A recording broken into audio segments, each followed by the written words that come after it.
تراوی ستا پلار بم په قرآن کې تراویح ونه ښیي او په حدیثو کې به یې ونه ښایي چې پلار دې راپاڅي مړ او نیکه دې راپاڅي مړ و امام بخاری راپاڅوي مسلم راپاڅوي او وی که مړی را پورته کړي نو ولې مړی پورته کول منئ دی معتزلي دی خالص خپل مولیان مني کله به درته وایي چې پلاني کتاب لیکلي خو مولایان دي ما ته د الله او د رسول په کتاب کې وخت چې عالم نه مني او تا ته یو سړی وي چې دا قرآن کریم د الله کتاب دی په دې دلیل ووایه دا تا چې دا دومره غټ غټ بریتونه پریښي دي لکه د خره د لکۍ دا کوم کتاب کې دي دا قرآن کریم کې آیت ووایه مسلم شریف کې دا نمبر 100 باندې دی رقم نمبر 100 او مسند احمد کې 1390 باندې ذکر دی وی دا حدیث کې راغلی دا حدیث کې راغلی دی ولې دا د علماو اقوال نه دي دا حدیث ته ټول دی علماو وایي اوس یو سړی راوتلی دی که نه تش نوم منیر شاکر ورته وایي اغار وخت وی تراوی والله که ومنم قسم په الله وی که زه تراوی ومنم دا الله په کتاب کې قرآن کریم کې وی تراو لفظ نشتا او قسم دے که د رسول الله مبارک صلی الله علیه وسلم په حدیثو کې نوی والله که وی چې مړی را ژوندي کې امام بخاری رحمه الله امام مسلم رحمه الله او دا محدثین مړی را پورته کې نو والله کې ومنم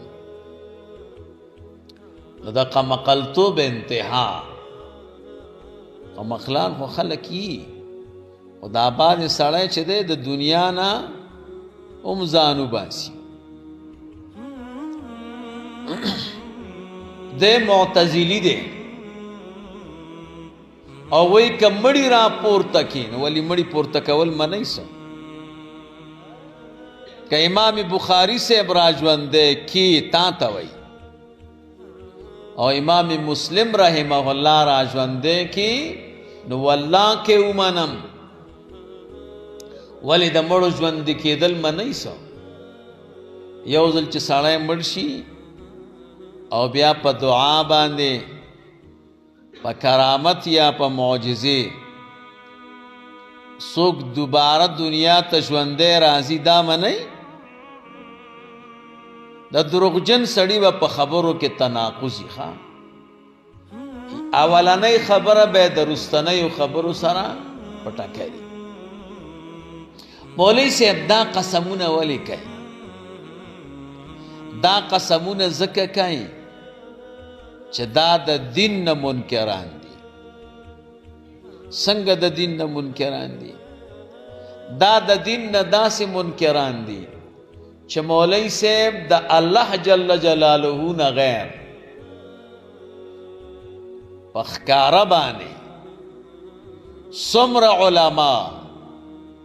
څومره محدثین څومره ائمه څومره صحابه کرام چې تیر شوي دي نو دا نه مني دا دین منگ تا دی علماء راوستلی دی دا قرآن کریم چې دا اللہ کتاب دی دا راته چا ویلی دی دا دی علماء راته ویلی دی کنا چې عالم نه منی او تا ته یو سړی وي چې دا قرآن کریم د الله کتاب دی په دې دلیل ووایه درته چا ویلی دی تک دلیل پیش کیں ذالک الکتاب لا ریب فیہ نو اول خدا دلیل کا کنا دا قرآن کریم منل دا حدیث منل دا پس دا منلو دا علماء او د اولیاء د تابعین او د صحابه د ائمه او د مجتهدین ندی ښا اول باغه منی بیا به قرآن منی اول باغوی منی بیا به حدیث منی دا دین درته چا را رسوله